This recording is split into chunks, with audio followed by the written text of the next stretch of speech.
Right. First hit your head on the bonnet. Not good. The job today is down there behind the radiator on the engine where that bottom pulley is.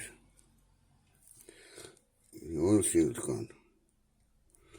So we've got to take the radiator out, and which is 4 bolts down there, but setting both sides. So we're going to do that, and then I'll show you what we've got to do next. So I'll pause you for a minute. Right, here we are, radiator out. Now the fan has to go, because it's that piece I've got to take off. Because the oil seal fits from the inside out. So, yeah, so I've got to take the fan belt off, which is that, by undoing, slacking those, and one underneath here, underneath the pulley. Push that down, and we take the fan belt off.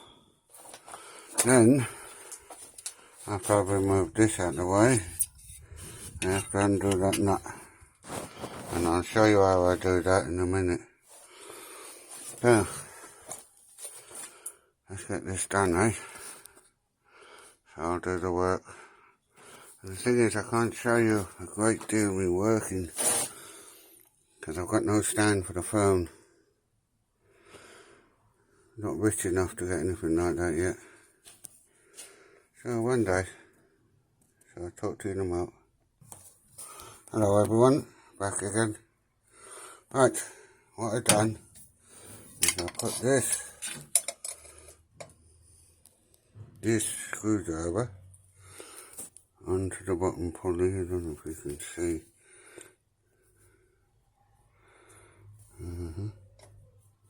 But anyway, I'll put that on the bottom pulley and belt it. Can't see the bottom. Oh, there it is. See that shiny bit? Picture. So we'll hit that into there. Eventually it comes loose. Now then, the next stage is to remove this. I've already drained the oil out the engine. You need to do that. Right. And then you need to get this off. Sometimes they come off easy, sometimes they do. Alright, I've got to stop it for a minute, but I've got to get that pulley off.